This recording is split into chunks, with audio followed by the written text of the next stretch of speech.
Bonjour à tous et bienvenue sur la Critical Légion. Aujourd'hui, nouvel épisode des Critical News, votre rendez-vous hebdomadaire sur toutes les nouveautés du jeu de cartes avec Vanguard évidemment. Et on commence tout de suite avec les annonces qu'on a eues ce mardi, puisque comme vous le savez, ou vous le savez peut-être pas, ce mardi on a eu un live de 2 heures pour les 15 ans de Vanguard, comme Bushiroad nous l'avait dit il y a un petit moment maintenant, hein, comme vous le savez au deuxième épisode des Critical News. On avait eu des annonces pour les 15 ans mais qui étaient relativement décevantes au niveau de leur nombre assez maigre. Et ils ont décidé de se rattraper et d'annoncer quelques trucs pour les 15 ans de Vanguard. Alors le live fait 2 heures, il y a plein de trucs dedans, je vais pas revenir sur tout, uniquement sur les annonces pour le jeu de cartes. On va rester quand même focus sur le jeu. La première chose, c'est pour les promos de tournois, des rééditions de certaines ridelines du jeu en belle rareté. Donc on peut voir alors la rideline Venatiol. J'ai cherché pendant un moment, mais je crois que c'est la rideline Venatiol.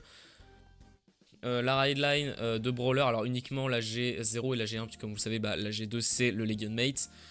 Celle de Dragewell Magnus, de Crowwind, d'Alcazal, de Prison, de Nanaclear, de Lianan Tromend, de Deeplands, de Juicy Fruity, de Sweetlinker et de Raise Blast. Alors je suis assez surpris de Juicy Fruity, je pensais qu'il mettrait Artisaria.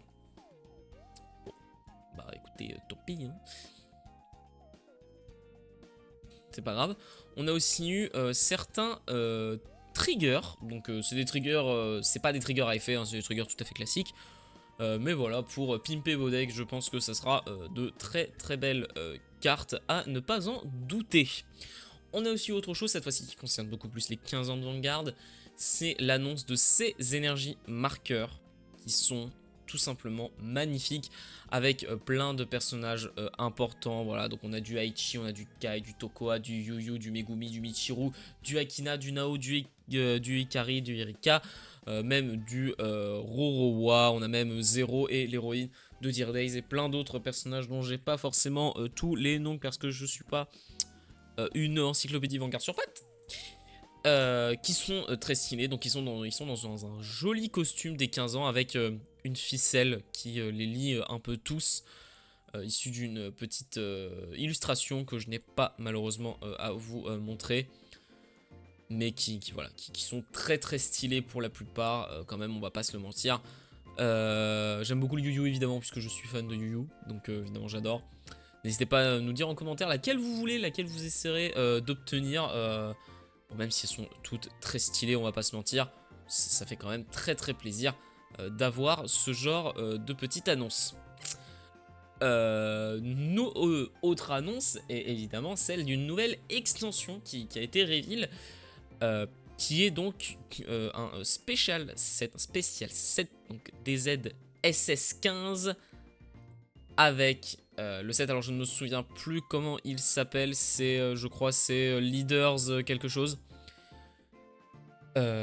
qui donc met à l'honneur 3 personnages importants de Vanguard. Alors c'est Shin, Chrono et Yu-Yu. Si je dis pas de bêtises, Yu-Yu c'est sûr je dis pas de bêtises, Chrono j'y crois, mais Shin normalement c'est lui. Qui donc mettront à l'honneur ces 3 personnages avec beaucoup de choses qui ont été révélées. Déjà on aura 60 nouvelles cartes d'après Bushiroad, ce qui est énorme pour ce genre de set. On aura 2 nouvelles cartes garanties par pack. Ça c'est un truc qu'ils ont dit dans le live, donc ça pareil, très cool, hein, on dit vraiment pas non. Et on a eu d'autres petites annonces, notamment un nouveau Nirvana pour Yu-Yu. Voilà, alors bon, on dirait vachement un Jeva grade 4, donc très hypant pour moi puisque j'adore le deck crossover dress. Donc voilà. Donc moi je suis très content, je ne demande rien de plus.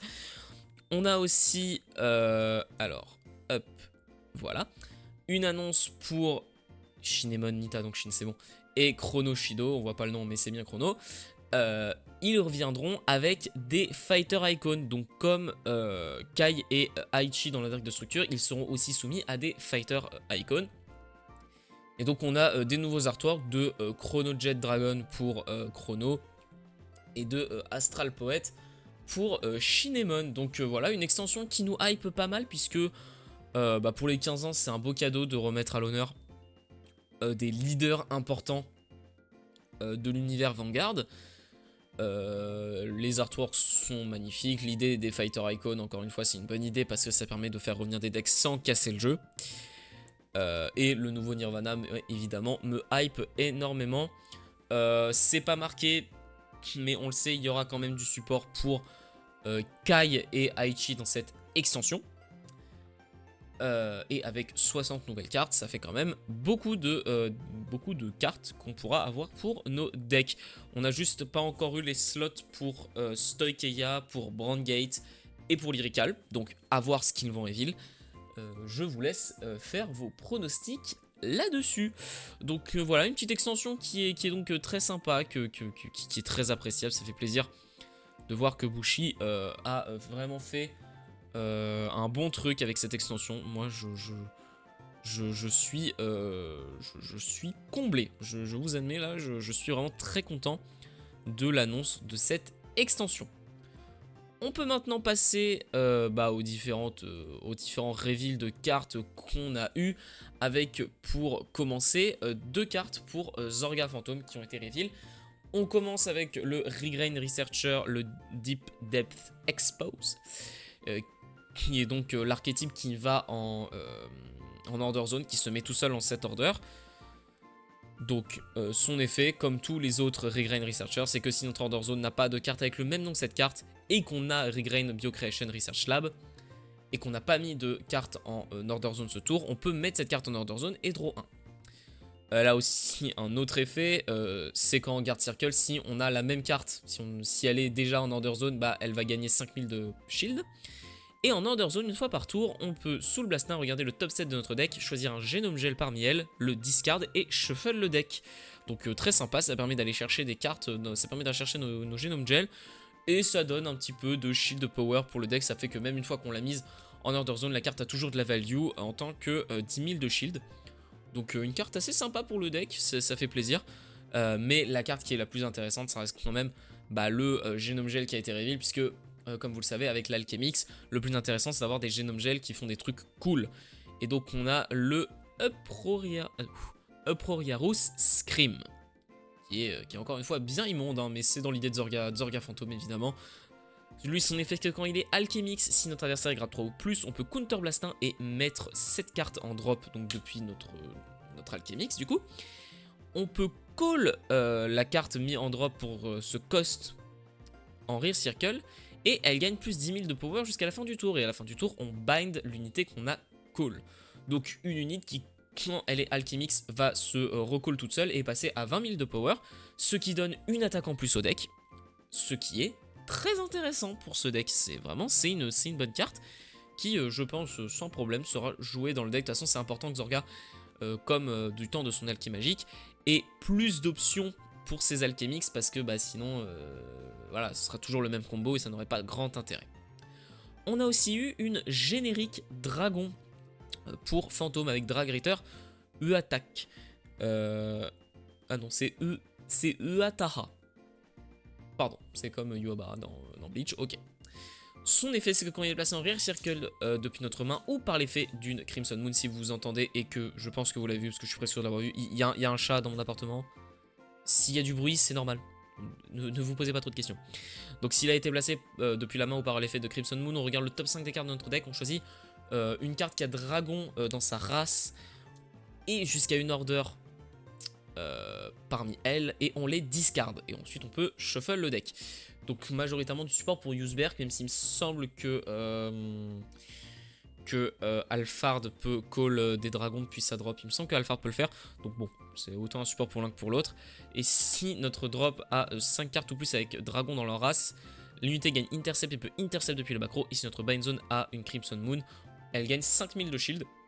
Alors j'ai posé la question à Silver qui se connaît bien en Dragon Empire et qui connaît bien les decks fantômes qui vont sortir. Apparemment c'est cool mais pas tant que ça. Donc il sait pas trop. Mais il m'a dit que limite c'était meilleur dans Alphard que dans Useberg. Mais du coup à voir.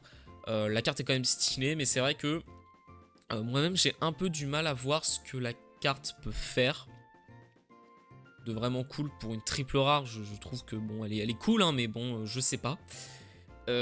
Donc à voir. Mais ouais, là j'ai pas plus d'informations à vous transmettre là-dessus. On va pouvoir maintenant passer à ce qu'on avait vu la semaine dernière, qu'il y avait eu un reveal de Alkelibra Fantôme. Alors pour ceux qui ne savent pas pourquoi il y a un Alkelibra Fantôme qui pop un petit peu de nulle part, c'est parce que Bushiroad a récemment lancé un nouveau manga en plus de Skyride qui raconte l'histoire de Kagetsu qui combat les premiers Phantom Fighters, puisque comme vous le savez dans l'animé, ou vous le savez peut-être pas, dans l'animé on nous explique que beaucoup de Phantom Fighters ont déjà été vaincus et qu'il en reste juste un certain nombre, mais que du coup en fait c'est le manga qui raconte ces différents Phantom Fighters qui ont été battus avant. Et parmi ces Phantom Fighters, on a donc le joueur Alkelibra qui s'est donc retrouvé chez Brandgate, ce qui est assez crédible puisque dans le lore Alkelibra, ses armes sont fournies par Welstra qui est Brandgate. Donc on va pas aller plus loin que ça dans le lore, mais globalement, voilà, Alkelibra part chez Brandgate et on voit bien l'inspiration de chez Welstra. On commence avec le G0, Leibrecht, Geverald Dragon, qui est donc Leibrecht qui n'est pas vraiment le, comment ça s'appelle, l'archétype du deck. C'est Lai en fait, c'est vraiment le Lei, le tout début qui est important, plus que le Leibrecht, c'est pas forcément le mot entier qui est important. Donc le Geverald Dragon, qui est donc le starter du deck tout à fait classique comme d'habitude, on le rappelle.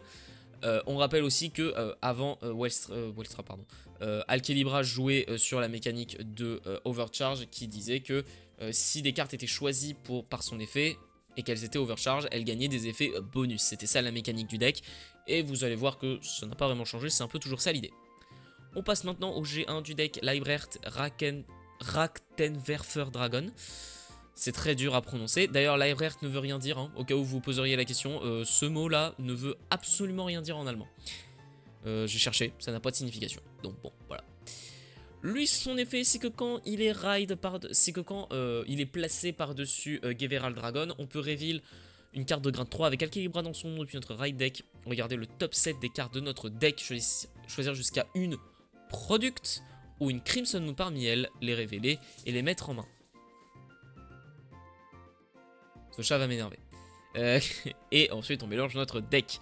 Et il a un autre effet en soul, c'est que si on a un Vanguard de grade 3 ou plus avec Alkelibra dans son carte, on met cette carte en Order Zone, on choisit une product carte depuis notre drop et on la met en Order Zone. Ce qui a de l'intérêt.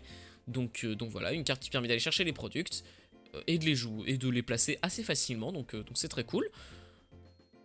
Pour l'instant, la ragline est assez prometteuse. On passe maintenant au G2, donc Leibrecht Gatling Cannon Dragon, qui est super stylé. J'aime trop l'artwork de la carte. Lui, son effet, c'est que une fois par tour, on peut reveal Alkelibra depuis notre ride deck, choisir un product dans notre order zone et l'operate. Donc l'operate, ça veut dire quoi? Ça veut dire l'engager. Pour ceux qui savent pas, les products, c'est les set orders normalement utilisés par Welstra, mais là, Alkelibra va s'en servir. Et operate, c'est juste l'engager, tout bêtement. Et son deuxième effet, c'est que quand cette unité est ride par Alkelibra, on peut mettre cette carte en order zone, aller chercher notre deck jusqu'à une product, la reveal, la mettre dans notre main et shuffle le deck.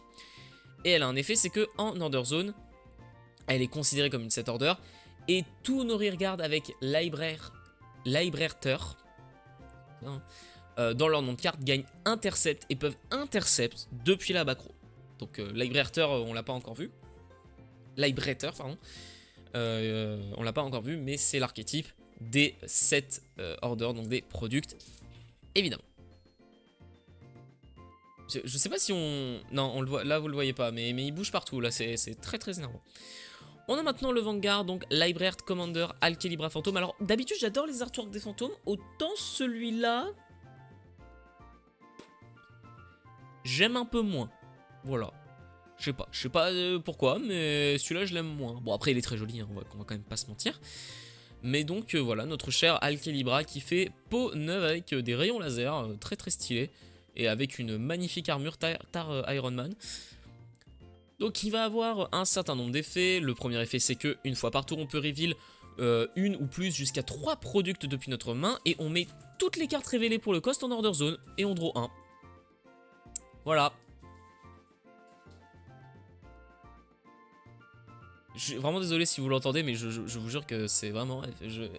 c'est forcément le moment où je filme la vidéo, elle est en quart d'heure de folie. Bref, on les met en order zone, on draw 1, donc voilà, hein, juste mettre 3 set orders en zone. Bon, voilà, un effet relativement nul, hein, on rappelle que c'est pas du tout broken de faire ça. Et cette unité gagne 5000 de power jusqu'à la fin du tour. Deuxième effet, c'est qu'on peut Counter Blast 1 et Soul Blast 1, choisir... Ça va être horrible de faire cette vidéo. On choisit le même nombre de Laib, de product Laib dans leur nom de cartes différents depuis notre order zone que de grade de Vanguard. Donc si par exemple l'adversaire est grade 3, on choisit 3 product Laib et on les opérate. Ça pareil, hein, très très nul comme effet. C'est pas du tout fort, vous en faites pas. On a ensuite, après ça, le Phantom Skill qui nous dit qu'on peut bind une Crimson Moon depuis notre main, soul ou drop. Bon, ça c'est un effet classique. Choisir le même nombre de rearguard avec l'Overcharge Ability de noms différents que le grade adverse, que le grade du Vanguard adverse. Et ils vont gagner plus 5000 de power jusqu'à la fin du tour. Et si on choisit 3 unités ou plus, cette unité gagne drive plus 1 jusqu'à la fin du tour, ce qui est globalement... à peu près l'effet d'Alkelibra de base, qui était déjà de choisir 3 différentes unités, et que si on veut choisir plusieurs unités, et gagner un drive. Donc voilà, c'est juste que maintenant c'est son Phantom Skill, ce qui est pas plus mal. Donc voilà, un Vanguard qui fait plein de trucs, et maintenant on va pouvoir passer aux products, puisque bah, comme vous avez vu, on n'a pas encore vu les products. On va donc passer sur le ouais, on va les faire dans l'ordre des grades, hein, ce sera beaucoup mieux. On va commencer avec Liberator Rovroy, qui est donc bah, voilà, un espèce de dragon canon. Voilà, j'ai pas non plus toutes les profondeurs du deck. Hein. Donc ils ont un effet, alors ils ont un effet qui est le même pour tout le monde. Elles ont toutes le même effet, c'est que cette carte ne peut pas être opérée autrement que par l'effet d'un fantôme. Et quand cette carte est révélée par l'effet de Crimson Moon, elle est considérée comme une carte Crimson Moon. Donc on peut l'ajouter avec Crimson Moon. Et quand elle va être mise en main, on la met en Order Zone à la place. Donc ça veut dire que voilà, si on fait Crimson Moon, qu'on va chercher la carte, on la met en Order Zone direct. Ce qui est un effet très fort. C'est vraiment incroyable. Le deck met des produits à une vitesse monstrueuse. C'est assez terrifiant. Quand elle est operate, on peut call cette carte comme une unité qui a 8000 de power, 5000 de shield, un critique, et qui possède boost. Mais donc du coup, comme vous le savez, avec l'effet de la Highline d'Equilibra, elle aura aussi intercept depuis la backrow, ce qui est quand même incroyable. Et ensuite, on choisit un Vanguard adverse de grade 3 ou plus, et l'unité va perdre 5000 jusqu'à la fin du tour. Bon, ça, c'est à peu près un effet qu'on était habitué à avoir dans Wellstra, puisque Wellstra aussi, sa spécialité, c'était les produits qui te font perdre du power. Donc jusque-là, on avance en territoire connu, en terrain connu. Elle a aussi un effet overcharge, évidemment. Tous les produits vont avoir un effet overcharge. Lui, son effet, c'est que... Donc overcharge, c'est quand il est choisi par l'effet d'un Vanguard de grade 3 ou plus avec Alkelibra. Donc maintenant, je vais juste traduire par quand il est overcharge. Si notre adversaire a 4 damage ou moins dans sa zone de damage et qu'on a personne right ce tour, on lui met un dommage. Voilà. Donc, pas mal. On ne peut pas activer l'Overcharge Ability de carte avec le même nom que cette carte jusqu'à la fin du fight. Donc, c'est pour remplacer le Divine Skill, puisque à l'époque, le Divine Skill faisait ça. Il mettait un damage gratos. Sauf que le Divine Skill, lui, il annulait le gain de power du trigger au cas où il y avait un trigger. Enfin, le trigger faisait moins 10 000 de power. C'est-à-dire qu'en gros, à moins que tu avais un over, ça changeait absolument rien au niveau des power. Donc, du coup, voilà, là, ça ne change rien parce que c'est quand même excessivement facile à faire. Puisque c'est une unité qui se call à chaque fois, donc c'est un petit peu normal que tu puisses pas non plus le faire trop de fois. Donc ça ne se fait qu'une seule fois par fight, ça reste une unité qui booste, qui met moins 5000, qui peut intercept, donc ça reste quand même une très bonne carte, un très très bon produit pour le deck. On peut maintenant passer au grade 2, Liberator Weibaris. Donc cette fois-ci un espèce de vaisseau de combat assez stylé qui esquive des missiles.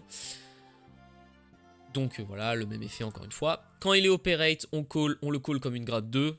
Forcément, voilà, donc 10 000 de power, 10 000 de shield. Ah non, pardon, il a 10 000 de shield celui-là. Il a 10 000 de shield. Ça change beaucoup de choses. Et critique à 1, qui a intercept, bon évidemment, et qui du coup pourra intercept depuis la backrow. Vous connaissez la chanson. Et ensuite, si on a call une carte, on peut draw 1. Et quand il est overcharge, il va gagner un effet, qui est qu'une fois par tour, quand notre Vanguard attaque, on peut Energy Blast 3 pour stun cette unité. Et si notre adversaire est grade 3 ou plus, elle va gagner 10 000 de power jusqu'à la fin du tour. Et elle va aussi gagner 5000 de power jusqu'à la fin du tour. Donc jusqu'à 15 000 de power avec un restand. Très intéressant pour une unité qui peut se permettre d'intercept à 10 000. Voilà, hein, on va vraiment, mais alors vraiment pas dire non. Que c'est vraiment très très intéressant. Les produits sont très très forts, hein, vraiment, il n'y a rien à dire. C'est vraiment des très très bons produits pour le deck. Et on peut passer au dernier product, le Liberator Trisdia, qui cette fois-ci est une espèce d'armure de combat trop stylée. Les produits sont stylés, il n'y a rien à dire quand même.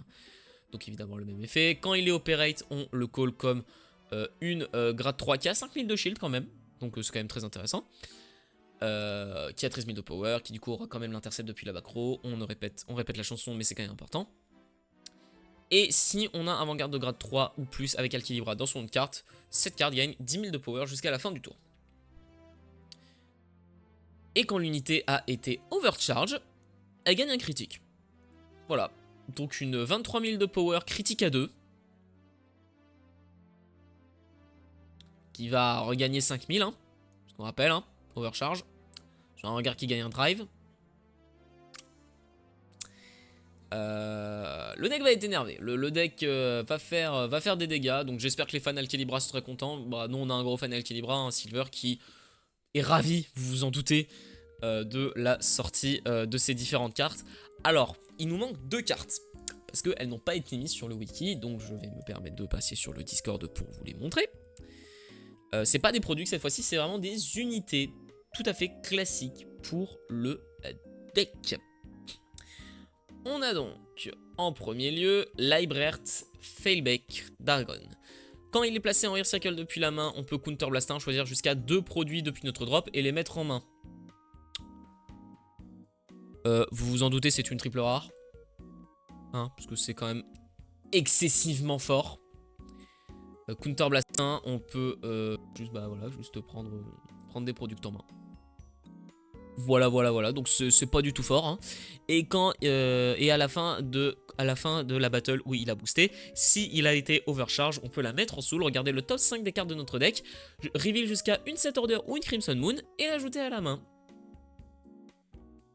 Donc globalement il fait tout, hein. Globalement il fait tout ce dont le deck a besoin pour recycler ses ressources. Le deck va chercher ses ressources, le deck les recycle, le deck crée des ressources, donc c'est vraiment trop bien. Vraiment le deck est très très fort, c'est vraiment là-dessus, les cartes sont juste incroyables.